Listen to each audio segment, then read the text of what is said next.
28 Years Later is the third installment in the 28 Days Later horror franchise, except in this case the scariest thing about it isn't the zombies or the commentary on the human condition, but the fact that someone took a look at this script and actually decided to produce it. I want to start by saying that whoever edited these trailers deserves to have as many awards thrown at them as possible. They gave a good grasp of what the story and setting is without really spoiling anything, the soundtrack and audio are mixed terrifically, and it gives an actual sense of dread to people watching. So well done for that. Now I want people to take all of those awards away from them because of false advertisement, because this has to be one of the least terrifying horror films ever created. We focus on Jimmy and a group of children watching TV in a living room, with his family living in a sheltered alcove in the Scottish Highlands. As their auntie forces them to sit still and close the door on them, the infected burst in shortly afterwards, with everyone in the house except Jimmy dying. Jimmy escapes to the nearby church where his dad, the vicar, tells him that the infection is God's judgment, giving him his crucifix and telling him to be strong before allowing the infected to turn him. Jimmy later escapes from the church, disappearing into the wilderness for parts unknown. You know, when I first saw the trailers for this movie, I was excited that they were going to show the initial outbreak and how terrifying it would be, especially from the perspective of a child. But now I just struggle to know how I'm supposed to take this seriously. For a start, the Scottish Highlands, more specifically this part where the movie was shot, is a full 7 days walk from Cambridge, where the infection first started. That means that you would need to walk to this location without any deviations for 7 full days straight in order to get to it. The problem with this is that's not how the infected work. The infected wouldn't be going straight to this direction. They would be running around and investigating every single source of possible life in the nearby area before moving on. Depending on the size of these settlements, the infected might spend hours to days going through them before moving to find new prey to kill. We even see in 28 Days Later that the infection was still being fought in Manchester a week or so before the group arrived, before the city was set on fire and the military blockade was forced to flee to the mansion. On top of this, we know that by the second week, vital systems like water pressure and electricity had started to fail, and the news broadcast stopped as the exodus of Britain was in order. So the news must have been broadcasting information about the infected at the end of the first week, start of the second at the latest. In fact, we know the survivors understand how the virus functions because they have this bit of dialogue with each other.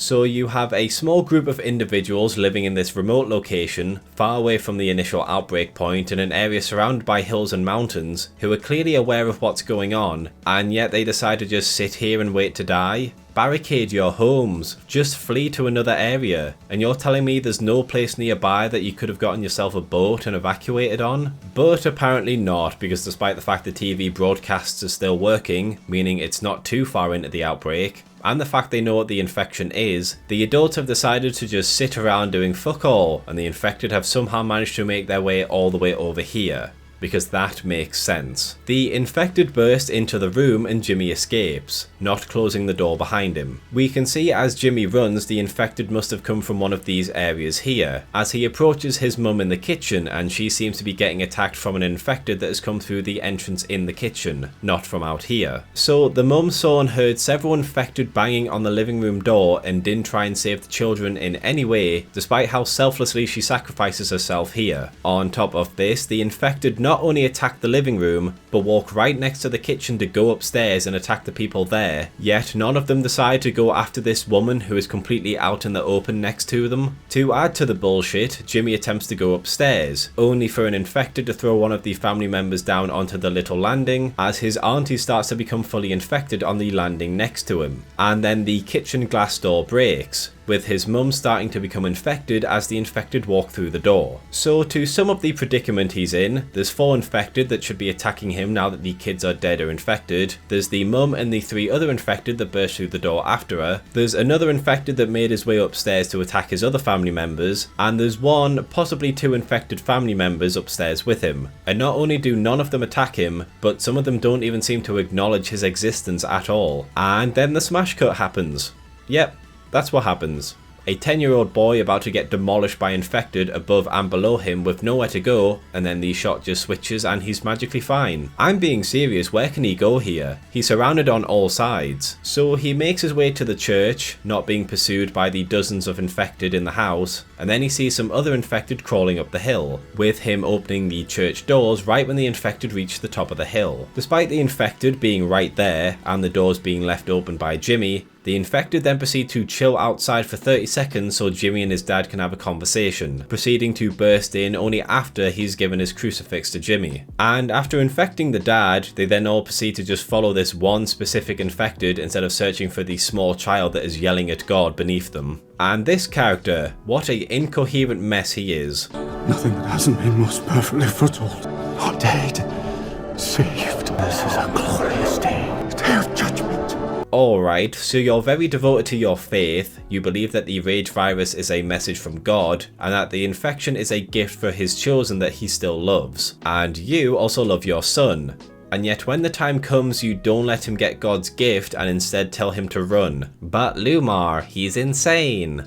Okay, and insane doesn't necessarily mean incoherent. From his point of view, the rage virus makes perfect logical sense, but he just lets Jimmy go so the sequel can happen apparently. And so there you have the opening scene, an idea that could have worked wonderfully with better choreography and set in a more realistic location, instead turned into an absolute shit show of plot armor and nonsense world building. Let's keep talking about the world building now that I've brought that up. Based on the information that just the films give us, the infection happened, it died out, NATO and the US military moved in to cleanse the country. They allowed some refugees to come back, they discover Alice and realise that she's a carrier for the virus gets back out, everyone once again dies, and the infection makes its way to Paris. First off, these survivors on Holy Island aren't going to be living there anymore. There would have been surveillance and boats searching for survivors, and as soon as they were found they should have been rescued, just like what happened with Don. These people either should have been kept on the mainland in quarantine zones before being moved to the re-establishment zone like Don was, or moved to Europe to live in the refugee camps. Instead, it appears that these people moved here during the initial outbreak and then have just never had any interaction with anyone else since, even though we know that after the first outbreak the military was actively looking to rescue people, and these aren't hard to spot. Secondly, you're telling me the outside world has just completely given up on helping people on mainland Britain? I get they don't want to risk anything by personally bringing things to them, but they haven't even bothered to airdrop supplies down or use drones. There's no charity or relief efforts trying to help out, which is especially egregious considering Holy Island is the main settlement we follow and they haven't been contacted either, despite the fact they can only be accessed by one very heavily guarded place. You could just drive boats up to the island and meet with them. It's just baffling. Thirdly, I don't think the infected should just be roaming around in these big groups in the first place. You have an island full of people infected with something that turns people into rage-blind, death-dealing lunatics, and no one has bothered to sort this out.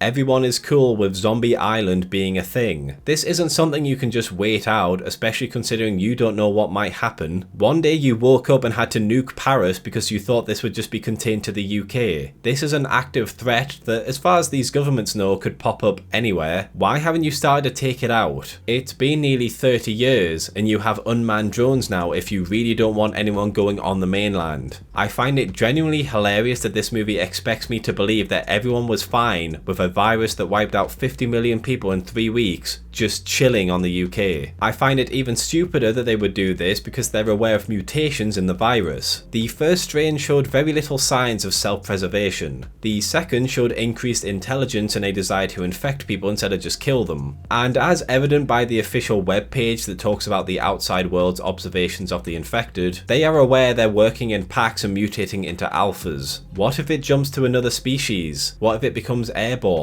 This isn't really a chance you can just take, and yet they're fine with it. The most common infected in this movie is the runners. They are your typical infected that we've seen throughout the franchise, but like a lot of stuff in this film, they're nowhere near as good as in the original. The infected in the original felt like anger and death was forced inside a human being and let loose on the world. They might stumble or twitch, but it didn't make them any less menacing, just amplifying how they're so hateful they can barely control themselves. And once they actually found a target, they would full on sprint at them like a missile of death. In 28 years later, the standard infected are mostly just bumbling morons that struggle to even run, never mind kill people. The only scary scene that they appear in is this shot here.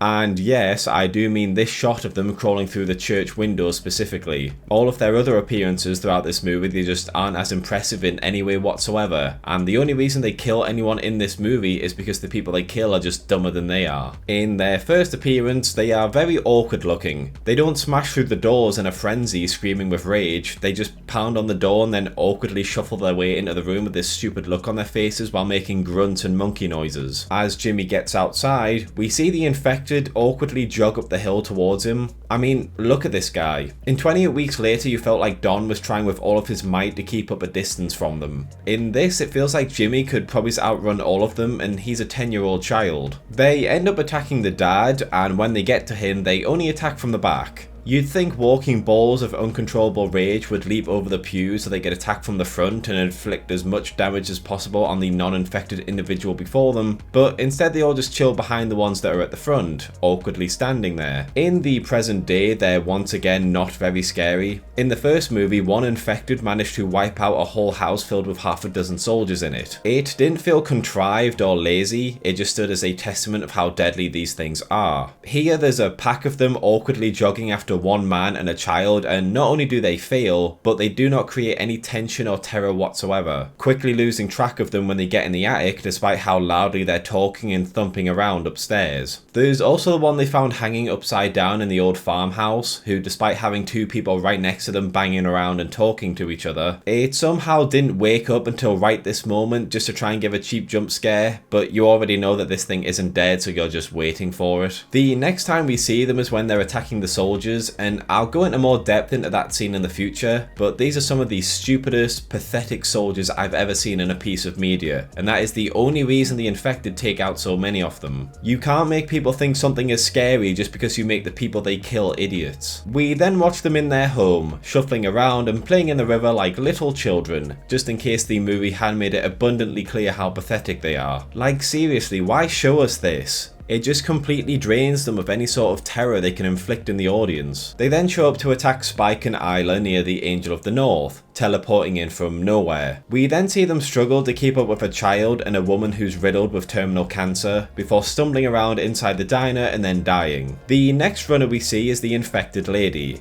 We'll talk more in depth about that scene later, but for now, once again, it's just not that scary, and it relies on a cheap jump scare. The final ones we see are at the end, and ignoring the fact I think Spike probably could have taken them all by himself, seeing them all get killed off by a bunch of man-children in tracksuits does not make them intimidating either. Next up, we have the Slow-Lows, infected that have become fat and crawl across the floor eating anything they find. A virus that specializes in pumping its victims full of adrenaline so they can run at full speed to kill everything around them and constantly vomit up blood, mutating its victims into slow, useless fat messes that seem to have no problem retaining their body weight. They will also run away from regular humans if they feel threatened, despite their innate desire to kill people. Because that makes sense. Anyways, these fuckers don't do much. They're in a dumb scene where Jaime explains how if you see one of them, then there's probably others nearby, and then proceeds to not check if there's any sneaking up on them until the last minute. Don't worry, I'll get into him and his dumb character later on. So yeah, these things just serve to give Spike his first easy kill and make funny pig noises when they die. One more shows up later when Spike is supposed to be keeping guard, and it nearly eats him in his sleep before Isla kills it. You'd think if the whole point of these infected is that they're fat fuckers that specialize in hunting food, they would know the difference between a living thing and a shoelace, but thank God it didn't, otherwise Spike would be dead and the movie would be over. The final infected are the alphas. Now, on a physical level, I don't have much of a problem with them. Some people have more testosterone than most, so if you combine that with adrenaline and a constant desire to run and hunt, you'll most likely have a very physically fit individual that's more of a threat than the average infected. Despite this, however, I do want to point out, I think it's absolutely bollocks that Samson is still alive. He has arrows going through his arm, going through his chest. I mean, he should be bleeding to death because after all, he's still human, but apparently mutating into an alpha also turns you into Wolverine, where you can just heal from any wound, even if the arrow should be through your heart and lungs. Anyways, the main problem I have with them is their intelligence. Just like in my 28 Weeks Later video, my main problem with these infected is they're far too sentient and intelligent, to the point where they stop being a tragic tragic case of humanity stripped of its consciousness and empathy, and more of a case of being violent, sadistic psychopaths who are aware on some level of the harm they're doing and choosing to still inflict it. The alphas make this even worse because they can command packs, use deers to destroy shelter, track people across miles of land,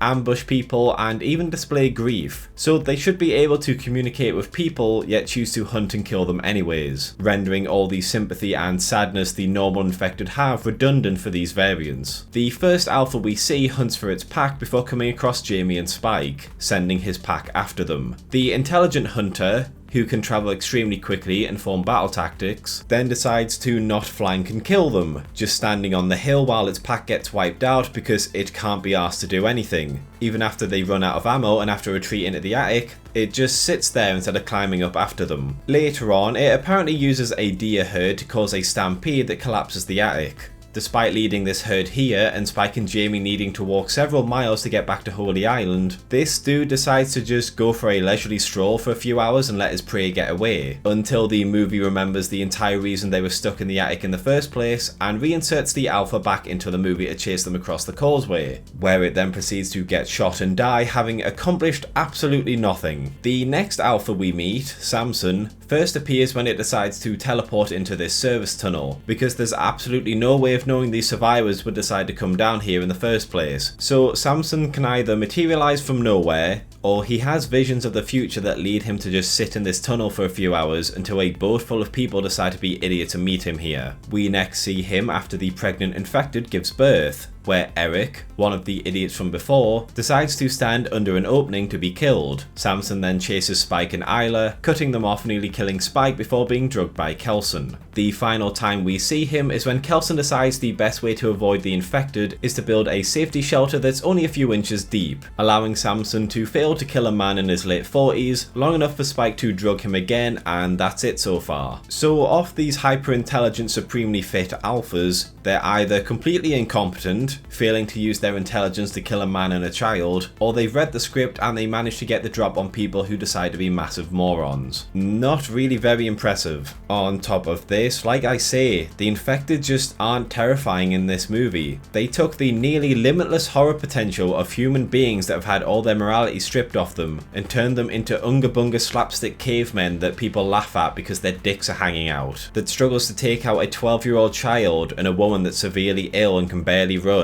They're just inserted whenever the movie needs a bit of excitement to keep the audience entertained, and that's about all they're used for. In fact, this movie has such little horror in it that they decided to insert this random figure in a bloody mask for no reason whatsoever. Seriously, what is the point of this shot in this scene? They just did this so they had some sort of sinister looking shots in the trailer to hide the fact that nothing really scary happens in this movie. Lindisfarne, most commonly known by its nickname, Holy Island, is a small little island right off the coast of the northeast of England, being a little island you can walk to by going through Northumbria, unless the tide is high, in which case the road that leads to it, also known as the causeway, will be submerged in water and you'll be swept away by the tide trying to get to it. This place is the main settlement that we are introduced to in this film, and the home of the main characters. A basic rundown of the settlement during 28 years later is that because of its isolation and natural defences, this is one of the few places that didn't get hit by the infected, protecting the people that were homed there as well as being a safe zone for survivors to evacuate to. Most of the houses there seem to be in a functional state, if a bit run down, and they seem to have access to some sort of gas reserves based on their ability to cook food. They have a main hall area that seems to serve as some sort of communal gathering, as seen by the celebration scene, and there seems to be some sort of school area where kids are educated and people are taught about how to do the jobs that are essential to keep the place running. Down from the living area and towards the causeway, we have an area where people bury their dead,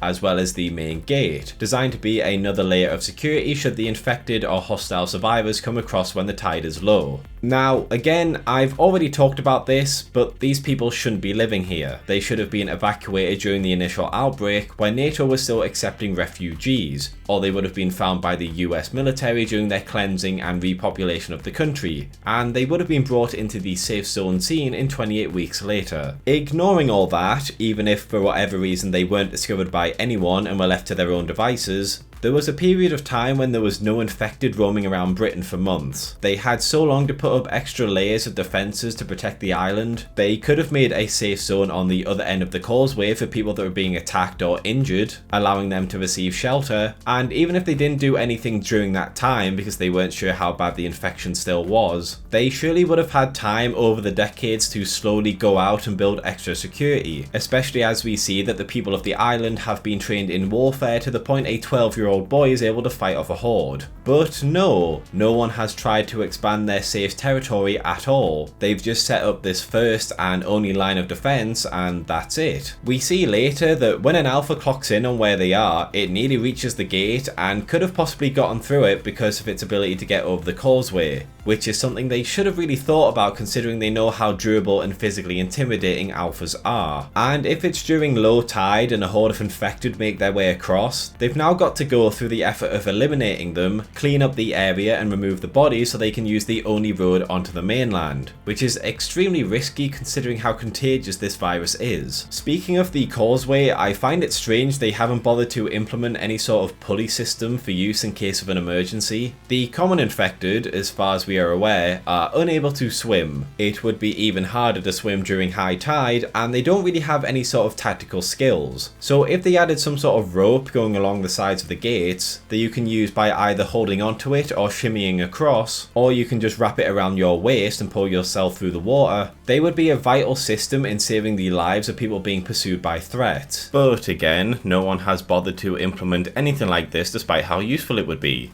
Jaime and Spike could have gotten home sooner if this was available, but it wasn't, and so they had to wait in the house, leading to the Alpha managing to find and use a deer herd to destroy their shelter and nearly kill them because the causeway isn't ready for them to use properly. So, the main gate. The actual gate part of this is a decent defensive measure, being a solid wooden door that can only be opened from one side, with a bar that can be placed to lock and reinforce it and a watchtower for people to sit and guard the causeway, as well as a mounted crossbow to eliminate threats. But I mean, look at the sides of this door. It's just a few pieces of wood with massive gaps with a few strips of barbed wire going in between them. It might be useful for stopping a stray straggler from getting through, but if a horde of these things ever come across it, it looks like this wall would just topple over from the pressure of them going up against it. Never mind having an alpha there, who would presumably be able to rip these walls to shreds. Now onto the weaponry of the village. Due to the lack of access to metal and factory produced materials, they are forced to rely mostly on wood and string. This can be good for ranged weaponry, as they are able to make bows and arrows, weapons that can be easily produced, silently take out targets from a distance, and you can reuse the arrows when low on ammunition. What I don't understand is their close range weaponry. There's this constant emphasis on the fact they've devolved back to the Dark Ages, using weapons and tactics their ancestors would have used to fight in their battles. And yet, they don't seem to have any weapons for when their bows become useless. You'd think that spears would be mandatory to take with you, some sort of sword that allows you to quickly swing at them before they get close to you, or even get some sort of spiked shield that would block blood while impaling the infected who land on it. But no, the only weapons you're given for dealing with this devastating virus is a pocket knife, the smallest, least effective melee weapon in existence that can only be used by allowing the infected to get right on top of you. A small child trying to fight off even one infected with the pocket knife is basically just a suicide attack, considering the infected have the speed, strength and reach over him, and I genuinely cannot believe that after all these years, this is what they decide to give him. Speaking of which, let's talk about the roles in this community. Over the years, this community has had to adapt and take on more practical skills that would help them to survive, and we see a list of job roles, from seamsters to woodcutters to farmers. But you know what job they don't have? The one thing they absolutely should have been teaching people, but for some arbitrary reason have decided not to?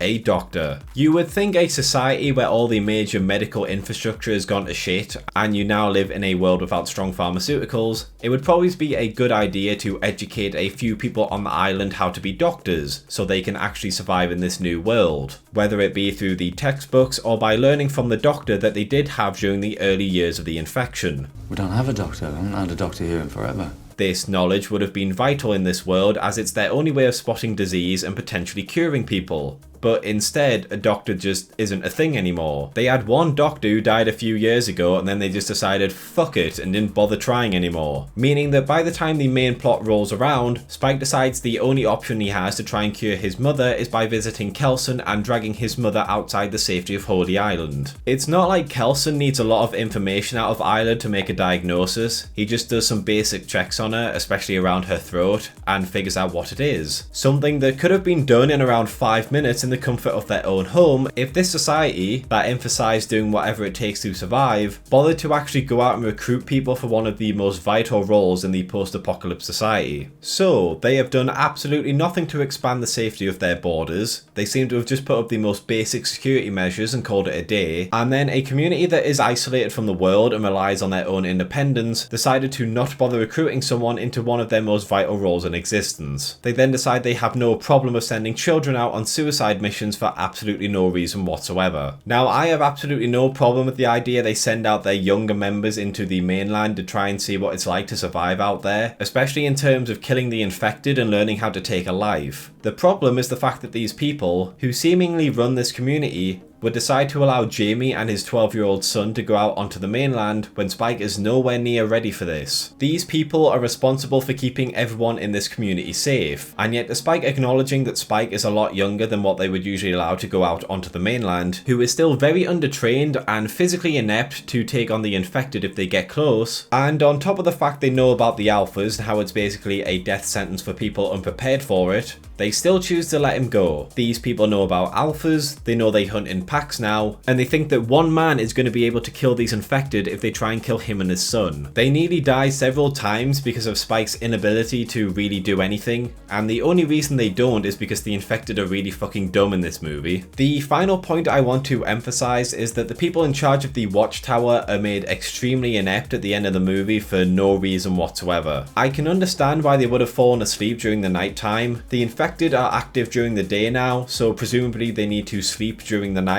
cutting down on when they'll be attacked. And thanks to the causeway, they don't need to be as alert because most of the threats won't be able to get to them. The problem I have is that the guards should be on high alert for a short while now. 2 of their people nearly died and an alpha almost smashed down their door because the people on watch weren't watching. And shortly after this, 2 of their residents ran onto the mainland and could return any time. And considering one of them is a young boy and the other is a very ill woman, they should be alert to help them as soon as they can spot them. Despite that, when Spike returns to deliver the baby to the community, no one is bothering to watch the causeway apparently. He just walks straight across, puts the baby on the door and then just walks away. And either no one was there watching the door or no one bothered to take Spike in. Both of which is severely problematic considering how much activity there's been around the community over the past few days. So yeah, this community is a lot more flawed than you would expect for a group of hardened survivors that have been living here for decades and adapted to living in a constant war. Almost like it doesn't make sense and their competence is determined entirely by what's convenient to the plot. Now that we've gone over the surface dressing of this film, let's talk about the story of the movie. And one of the worst things about it is it's not just one story, it's 3 different stories that have been smashed together without much room to breathe, meaning that it feels strangely paced and contrived in order to make things reach its end point, which is also a mess. The first story we see is of Jaime taking Spike into the mainland in order to perform his initiation ceremony of killing infected and surviving in the harsh world they live in. And there's just so many different things about him that don't really add up, both in terms of personality and skill set. The first scene is of him getting Spike ready to go to the mainland, ensuring their inventory is well stocked, having an argument with his wife Isla, and then meeting with the elders, before heading off into the mainland to start Spike's ceremony. Now on the surface, this seems to be presenting a lot about his character, being a well-prepared father who is loving enough to understand and put up with his ill wife, who undergoes outbursts due to her illness, and then heads off to guide his son to be a stronger man. But the fact he is even taking his son on this trip to begin with means this characterization is completely meaningless, because why the fuck would he be doing this? Spike is nowhere near old enough to be venturing out onto the mainland, lacking the fighting skills and physical prowess to take on the infected. There's no real reason reason as to why he would be doing this, except it gives him a sense of pride. And I feel like you have to be a pretty shit person to risk your child's life just because you want people to admire you and your son. They venture out onto the mainland, with him showing his son various different points of interest, such as the forest they use for supplies and firewood. And then they reach their first set of infected. Now, this is a man who has been on many expeditions onto the mainland. He understands the different types of infected and how they operate. And I want you to pay attention to two different scenes here. If there's one visible, there's probably a couple more in the trees. The infection takes away their minds. He's got no mind, he's got no soul.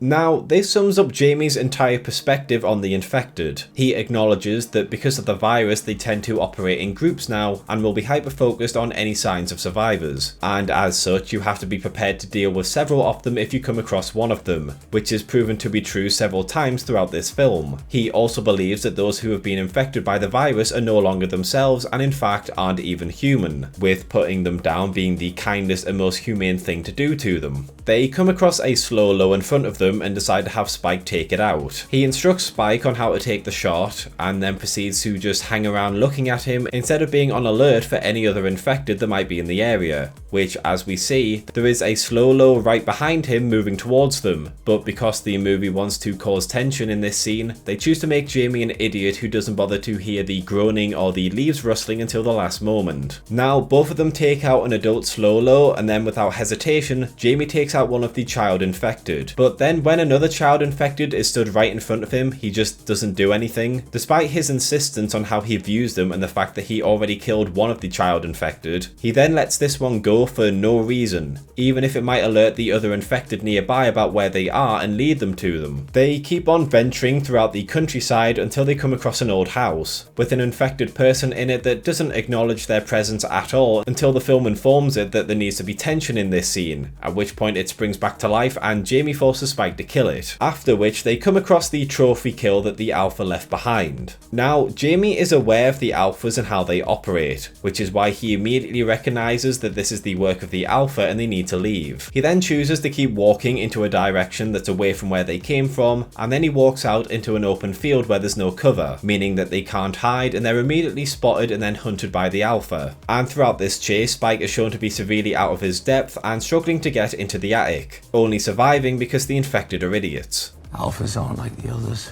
I've seen it take a dozen hits to drop one of those things. You see how nothing related to Jaime's character makes sense? He decided he would come out alone with his son, who was severely underprepared to start fighting regular infected, when he knows how the Alphas work and how much damage it takes to kill them before they kill you. This isn't really an initiation ceremony, it's basically a suicide mission he brought his son on because he was bored, I guess. And yet, on the other hand, he seems to deeply care about Spike because he constantly praises him and tells him he's doing well even when he's not, so I really don't know what I'm supposed to think of his character.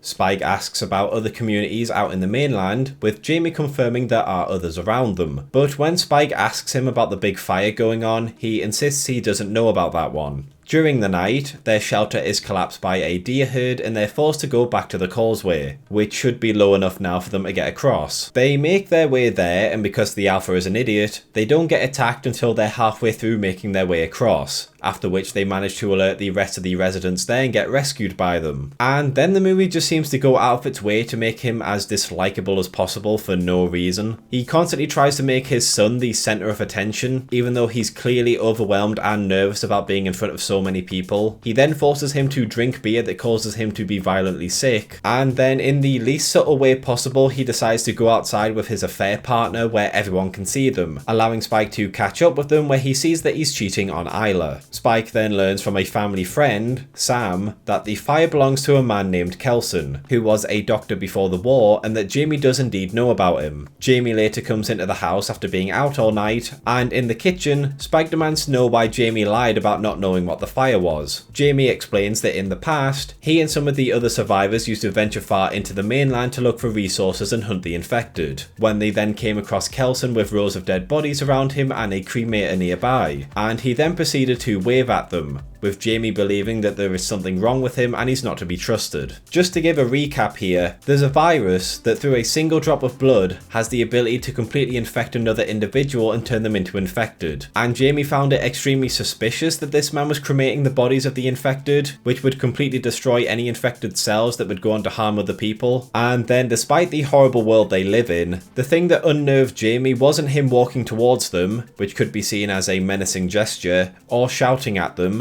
which might have made them think he's unhinged and drawn other infected to them, but the fact that he decided to wave at them, a silent, passive motion that symbolizes a greeting and that he isn't a threat. If he saw the bone temple, I would get that. That's massively fucking weird and threatening looking. But this explanation of a wave is just ridiculous. You're telling me that Jaime would rather watch his wife continue to get worse and worse in her illness and lie to his son because he got scared that a man waved at him. And then when Spike confronts him about this, he proceeds to hit him and verbally abuse him. And then after Spike makes it clear he feels threatened by him and Jaime takes his knife away, he does give it back before angrily punching the wall and storming off instead of trying to bother to try and apologise and explain things better. After Spike and Isla manage to leave the community and begin their journey across the northeast, they are camping in an old cathedral when Spike is nearly killed by a Slolo. He is then saved when Jaime shows up and kills it. Oh, wait, that was Isla. Never mind. Later, the two of them are being chased by the infected and get cornered in a gas station, and after nearly dying they are saved when Jaime comes to rescue them. Oh wait, that was Eric. Never mind. And after saving the baby and running from Samson, Spike is nearly killed by him when Jaime shows up to save him. Oh wait, that's Kelson. Never mind. So, what has Jaime been doing throughout the other two acts of this film? Absolutely nothing. We see that at the end of the film he's just been sat in his house waiting for them for no reason whatsoever. You have this man who's supposed to care about his wife and child despite his flaws, who is extremely well suited to tracking and fighting in the mainland, who knows exactly where these two people are trying to head to, and the individuals that he's trying to find are a 12-year-old boy who can't really walk too many miles before getting tired, even more so if he's been fighting and overexerting himself, and a woman who has terminal cancer that is attacking her lymph nodes, causing her to be forgetful, dizzy and tired for long stretches of time, and would mean they would have to stop for her to rest a lot of the time. And Jaime apparently did fuck all to try and get them back. This scene here, this should have happened right after the two of them reach this monument and go off into the woods. We should have seen him tracking their journey across the northeast, and he should have been there during Isla's death, apologising for the pain he caused and taking the baby back home with him while trusting that Spike would be able to handle himself on his own journey of self-discovery, proud of the man he's become.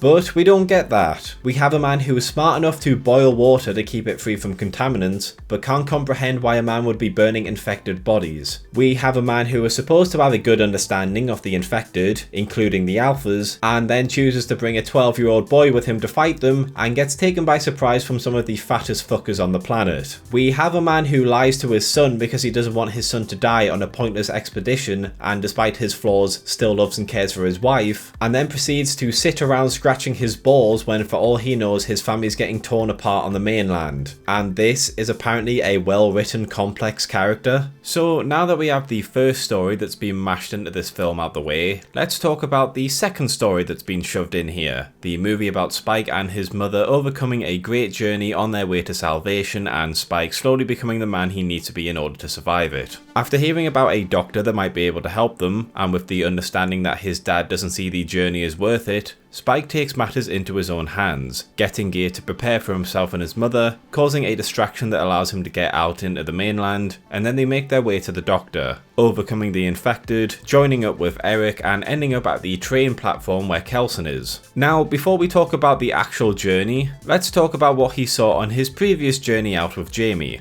Throughout the entire part of this film, the only thing we saw in this scene was the countryside, with forests and big open fields, and the only building encountered was a old farmhouse that doesn't seem to be near any other buildings, and when they look out at the top of this house and in the direction of the fire, once again it's just surrounded by countryside, with no urban structures able to be seen. They also don't seem to have travelled too far from Holy Island. This is Spike's first time on the mainland and he's a young child, meaning Jaime shouldn't want to take him too far out, and Spike seems to be able to keep up with him throughout this trip, so I doubt he travelled too far or he'd be exhausted. There's also the fact that by the time they have to evacuate the house and get back to the settlement, they seem to do so quite quickly and there's still several hours of darkness afterwards. So despite them being sent running in the middle of the night, there's still plenty of time before dawn arrives. We also see when they're in the attic that the Alpha has been watching them from the west side, as they watch it looking at them and the sun is setting off to its left. This would make sense as later on the opposite side of the house, Jaime spots one of the NATO boats patrolling in the ocean, which would be east of them as that is where the closest ocean is, back towards their home. Spike then goes to the other side of the house and he sees the fire a few miles off in the distance. Based on this, I would say they travelled less than 10 miles from Holy Island, mostly heading west, southwest if they go in this direction shown here and keep following it. And in order to reach Kelson, Spike would need to keep going west, which seems to only be a few miles from this farmhouse. Based on this map I've got, with the red dot being the causeway entrance, the house they were camped in should be somewhere around this edge of this circle, and Kelson's location should be somewhere in this circle around the west part of it. Compare that to the rest of the northeast area and you see that this area takes up very little geography. Now, Spike and Isla begin their trip, and as soon as they reach the monument, the entire landscape just changed compared to the last time they were there. With Jaime, Spike was just looking at plain fields and countryside, and yet when Isla is here, for some reason there's just an entire village that is materialised out of nowhere that was in none of the establishing shots from before. Now, usually this can be excused as maybe it's just Isla seeing this stuff, but not only is there no surreal camera work or effects used, like they do later in the movie,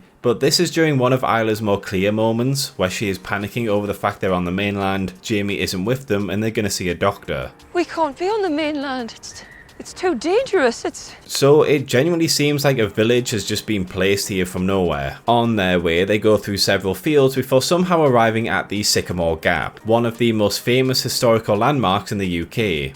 It also happens to be 70 miles away from Holy Island, and considering that this montage is implied to be them travelling in just one day, there's no way they could be anywhere close to this place at the speed they're going. On top of this, they should have come across Kelson's camp ages ago, as his encampment wasn't too far from the farmhouse. But no, there's still a long way to go before this happens. The only thing that still makes sense here is the fact they're still travelling south, southwest, west area, and that's about it. Now, they keep travelling before camping in a old monastery as Isla needs to rest. During their stay, they have a small bonding moment before Isla goes to bed and Spike stays up to keep watch. However, he ends up falling asleep and is only saved because the infected is too stupid to remember what food is and what a shoelace is, as well as Isla conveniently having a moment of clarity just before he gets bit. The two begin their journey again, and while they do, the NATO soldiers arrive after their boat sinks, with Samson watching them from up high. And let me tell you, what a bunch of morons these soldiers are. The soldiers in command in 28 days and weeks later might have had the worst security measures known to man, and some of them might have been rookies, but at least they were fucking trying not to throw themselves into the meat grinder. The same cannot be said for this lot. Now, considering how delicate this entire situation is, you would presume that NATO would only have competent, experienced soldiers patrolling around the country, as they need to have the ability to kill innocent people who are trying to flee, and understand the risk should they become stranded on the mainland.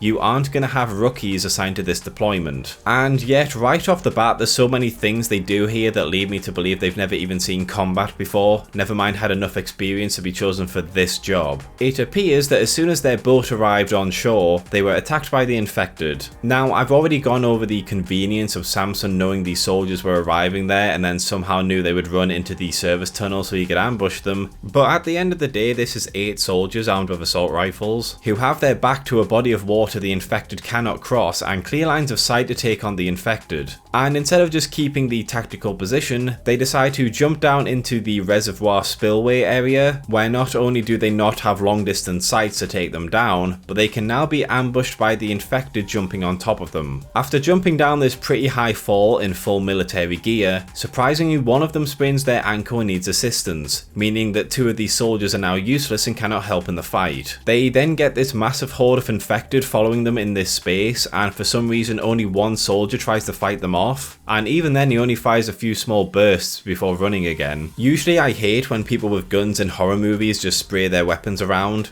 But in this case, that's probably the best thing to do. These are humans. They will die with a few bullet wounds, especially in the chest area. Spraying into this crowd would significantly cut down the horde, and yet he just takes 3 or 4 of them down and then he keeps running. Unsurprisingly, an infected jumps and bites on the wounded man and his helper, turning them infected. The soldier at the back then proceeds to stand there and watch them turn. If he's hesitant to attack them because they're his friends, I understand that, but there's a horde of infected running around him and he doesn't bother attacking them either. He just stands there like a lemon. Side note, but look how bad this choreography is. You've got this massive horde of infected right next to an uninfected person and none of them try and take him down until after he shoots his friend. Like, what the fuck is supposed to be going on in this scene? Now, as mentioned, you have 8 soldiers in this scene, cut down to 5 because the rear guard, the helper, and the injured man all get killed or infected. And yet, when we cut back to the group, there's now only 3 soldiers, who again shoot 2 infected before running away when they could spray into them and do a lot more damage. So 2 people just teleported out of the scene for no reason. Seriously, I have no idea where these soldiers disappeared to, especially as they were all clustered together and these 3 had a bit of distance from the infected, so the rest should have as well. They enter this service tunnel and 1 infected follows them. No idea where this massive horde has gone. I would understand if Samson told them to back off as they listened to his commands, but he's not with them. He's read the script and camping in this service tunnel to ambush them. So they decide to stop attacking them because I guess they got bored. They decide to not try and make sure the gate is locked so no one can get to them, and then they go down the service tunnel. Instead of using any sort of tactics or formations, they all stand in a line with no one watching behind them. You know, that place the infected just attacked them from. This means that later, when Samson does decide to attack them, they all turn around to investigate a noise as no one has been placed on the rear guard, allowing him to get close and attack them. As Samson takes hold of the leader, the other guy's gun has jammed and Eric decides to just not do anything. The other guy doesn't bother to pull out a sidearm and Eric just stops and stares before running away. The other guy also just sits there slapping his gun instead of trying to run away, which allows Samson to kill him as well. Eric runs to the entrance where 2 of the infected are, with the rest of the horde apparently running home to splash each other for some reason. So after seeing the infected in their home, we then cut back to Spike and Isla, who in the distance spot the Angel of the North. The Angel of the North that is all the way over here, which means that they stopped going southwest and came all the way over here for no reason whatsoever. What should have been a 20-mile trip at most has now become nearly 100 miles and they still haven't reached their destination yet. On top of this, based on the positioning of the Angel, they are either approaching it this way, which means they're going in the right direction but I've got no idea why they went from here to here, or they're approaching it this way, which makes sense based on where they just came from, but they're going in the completely wrong direction. The geography is just fucked in this film, in case you haven't noticed. They then get attacked by the horde and flee to a gas station diner area, where despite having been abandoned for decades, has become so airtight the gas has become trapped inside the building, causing them and the horde to struggle to breathe inside. But it's okay because Eric somehow teleports on top of the building and ignites the gas, killing the infected. And yes, he does teleport because he wasn't on top of the building in this shot. I will say I'm not going to critique the actual gas or the explosion. Heat rises upwards, so I guess depending on the gas, maybe the explosion would only go one way, something like that. So I'm not really going to critique this part, even though some people seem to think it's really ridiculous. The 2 of them are joined by Eric, who is now condemned to the mainland, and after having a little moment to talk about the outside world, they finally spot the fire of Dr. Kelson. I can't even give you a rough estimate of where this camp is supposed to be now. Before I could pinpoint it to somewhere within this circle, but now it could be literally anywhere around this area. They take a small break before coming across a pregnant infected that chooses to accept Isla's help and give birth over attacking them, and somehow the baby isn't infected. I don't mean that the baby is a carrier, like with Alice and Andy. I mean it doesn't have any signs of infection whatsoever, which means one of 2 things. Either on top of turning the infected into Wolverine and Peter Griffin, the infection now mutates to wipe itself out and make people immune to it, which really doesn't make sense because a virus is a living thing and wants to survive, so creating an infected that is immune to its effects and cannot be carried to other people is the single worst thing this virus could do for itself. Or the virus didn't try and make the baby immune, but instead... The magic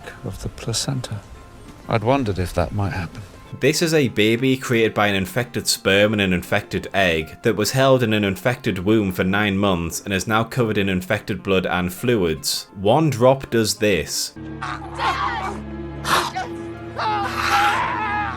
If this baby isn't immune, then it should be infected now considering how powerful this virus is. I mean, it's literally drenched in the stuff. Eric then shoots the infected mother after it seems to try and attack them, before threatening to shoot the baby despite Spike and Isla's pleas not to. He decides that the best way to get clean shots on his target is to back all the way up to the other side of the train, under a convenient hole that allows Samson to grab him. And of course, Eric doesn't try and aim his weapon at him, he just flails around until he's killed like the rest of his stupid team. The two of them run from Samson, who takes several body shots with no long-term injury whatsoever because, as I've said, the alphas are just Wolverine now. He nearly gets them before they get saved by Kelson, who just so happens to be in the area, I guess. And yeah, that is the second story in this movie, and it's filled with a journey that not only doesn't match up with things established in the first part of the film, but geographically makes no sense whatsoever. It also has a team of some of the most laughable soldiers I've ever seen in a piece of media, and a baby whose entire existence raises so many questions and not in a good way. Hopefully this third story will be enough to win me back over to enjoying this movie, right? As mentioned, Kelson arrives to rescue Spike, Isla and the baby, shooting Samson with a morphine dot. And despite my many problems that I have with this movie, the idea that these adrenaline pumping infected get sedated extremely quickly because of the blood pumping around quicker is a nice little touch that I enjoyed. He then explains that he covers himself in iodine to keep the infected away, as the infected don't like it. Ignoring the long-term medical effects of covering yourself head to toe in iodine, how exactly do you have access to a constant supply of raw iodine for several decades? And why would the infected care? You're telling me they have no issues running at people with guns, but a bad smell from an antibacterial compound will keep the infected away? Kelson takes Eric's head from Samson and then he takes them to his encampment, with a river along the border.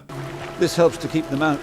How does a very shallow, slow-moving river keep the infected out? It might make them stumble a bit, but I don't see how this is such a huge obstacle that it means they can't get to him. He shows them the bone temple and explains that he uses it as a monument to the dead. As he begins to cremate Eric's head, Spike sits with him, with Isla and the baby walking around the monument. Now, obviously Kelson doesn't know them very well, so I'm not going to blame him for this, but you'd think Spike would have some common sense to not leave a literal newborn baby with someone who suffers severe delusions and moments of fatigue, but apparently not. Almost like he's read the script and he knows Isla's not going to have any more of these moments for the rest of her screen time. They find a place for Eric's skull, and then they talk about the baby and how it isn't infected, with Kelson offering the placenta line. I've already talked about how dumb that is, so let's just move on. Kelson runs some tests on Isla, and based on his knowledge, he believes that she has cancer and will die soon, to Spike's confusion and sadness. Now, Spike has just found out his mother is suffering from an illness that cannot be cured and she will die at some point. He is clearly shocked and struggling to come to terms with the fact that she won't be getting better, and while she is going to die, Isla can still give him some more time with herself to help him accept this fact and allow him to cope when she moves on. Instead, what happens is Isla distracts Spike and tries to assure him that he'll be alright, and then tells Kelson to drug him, before leaving her highly emotional and drugged up son with a baby while Kelson takes her out back to put her down. And it's supposed to be framed as this emotional farewell between a mother and son, which I guess it technically is, but he was all over the place mentally and then he was drugged up without his permission, not even really getting the chance to say anything to her before the doctor he trusted to make her better kills her and then hands him her cremated skull. Spike should be obviously furious with Kelson and the entire situation, but instead he just quickly gets over the fact his mum is now dead and he's placing her skull on this monument. Seriously, I know the imagery and soundtrack is absolutely beautiful, but if you put that to the side and actually watch what's happening in this moment, a young boy being told that his mum is dying and then gets drugged up so his mother can be killed, cremated, and then he's forced to put his mum's skull on a pile of other skulls. It just makes Kelson come across like an absolute psychopath. One of the major problems with this movie that severely impacts this scene is, as I mentioned when I started talking about Jaime, there's so many different plot points and stories going on in this film that by the time they reached this scene they had to try and wrap it up quickly so they could show the baby being taken back to Holy Island and the ending scene. And this leaves Spike, and and also the audience, with very little time to process the fact that Isla's gonna die before the film immediately kills her off afterwards. And because of how disjointed the film is and how little they develop the relationship between the two of them, the only flashback scenes they show of their relationship is the two of them camping in the cathedral, because let's be honest, other than that they don't really have a lot of emotional and worthwhile moments together, do they? So I can't really feel invested in their relationship when Spike can only think of this one moment of her to remember her by. Also, again, a child who's going through a very stressful situation was drugged up and then left in charge of a baby for several hours. Thank God Kelson managed to get the dosage exactly right, because if he fell unconscious that baby would be squashed like a fucking pancake. Now, after what is supposed to be a somber, gentle, uplifting scene, it then just hard cuts to Samson attacking them and then running for their lives. Bit of a wild tonal shift. At least give me a minute before springing this shit on us. After Kelson is nearly killed because he made a bunker that's only like an inch underground, Spike manages to drug Samson and free Kelson. He tells Spike to take the baby and go home, and Spike proceeds to do just that. It then cuts to 28 days later, as well as a flashback to when Spike initially brought the baby. And Spike had somehow managed to walk all the way across the causeway without anyone seeing him and then left the baby there. Seriously, what were these fuckers doing? After finding the baby and bringing it to Jaime, they read the note attached to it, with Jaime then remembering that yeah, he's a character in this film, and he attempts to go and find Spike, which he cannot do as the tide is high. As Spike is cooking some food, he gets attacked by a horde of infected, killing some of them before being stopped by a rock slide in the road. Before he can climb it, he is met by Jimmy Crystal, who offers him and his gang to fight the rest of the horde, with Spike accepting it. We then see a very over-the-top, tonally out-of-place fight scene, and then the movie ends.